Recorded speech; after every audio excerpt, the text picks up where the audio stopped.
Hey everyone, welcome to another video. Today's video is highly requested. I'm going to be showing you how to make your own kombucha. So kombucha is basically a fermented beverage of tea and sugar, and it's really popular among the health community because it's full of good gut bacteria and probiotics. So this is what a basic home setup of kombucha looks like.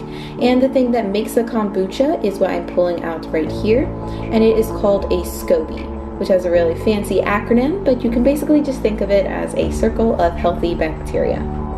So there are three basic rules in making your own kombucha, those being no soap, no metal, and no heat. All of these things will negatively affect your SCOBY, so you never want the SCOBY to be in contact with these. Now that being said, let's just get into how to make your own kombucha. So step one is to get a SCOBY. So you should receive a SCOBY that's in about half of a cup of starter fluid from someone else's previous batch.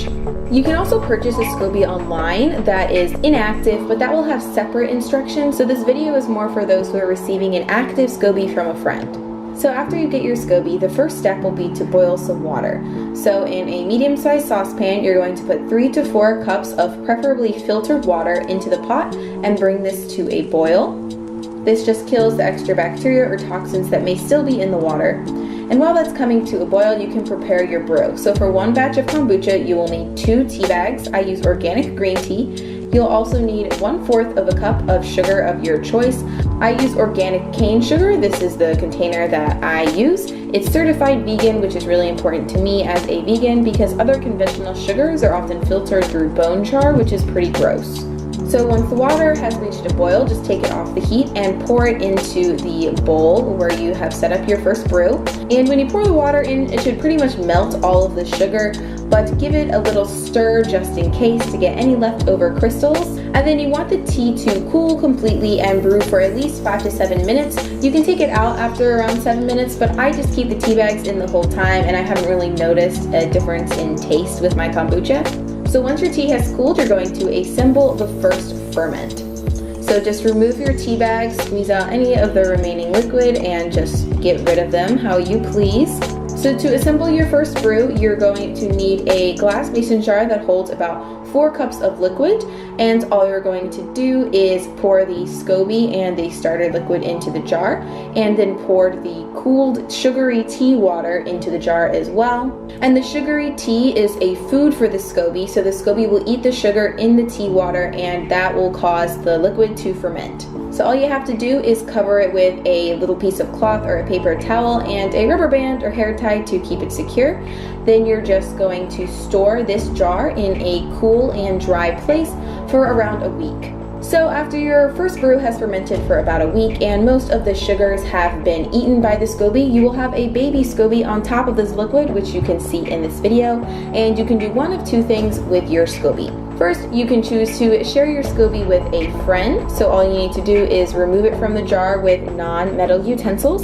The SCOBY will need half of a cup of brewed liquid, but before I put this liquid into the jar, I always prefer to strain my first brew just to get some little baby SCOBY strands out of the liquid and to make it smoother.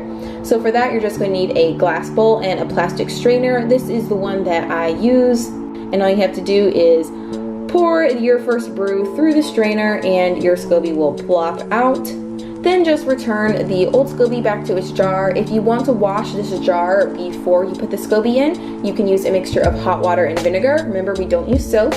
And afterwards, you're just going to distribute half of a cup of this liquid from the first batch into each SCOBY so that these SCOBYs can create future batches of kombucha. If you don't want to give your SCOBY away, you can also start a second batch of kombucha so you can have more in the fridge at one time. Then after that's done, you'll be left with some remaining liquid, which we're going to be moving on with to create our second ferment.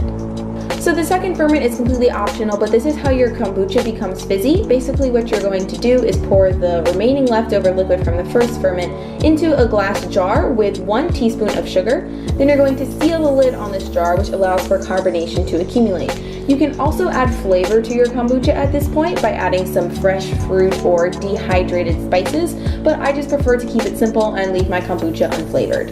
And once again, you're going to store this jar in a cool and dry place for 5 to 7 days. And after this time, you can place your kombucha in the fridge for a bit to cool it down, and it's ready to enjoy. Like I've said previously, I prefer to drink my kombucha plain, but sometimes if I'm feeling fancy, I do add other fruit juices to it during this step, just if I want to mix things up every once in a while. But that is pretty much it, guys. I hope this video was helpful for some of you and it inspires you guys to make your own kombucha cultures.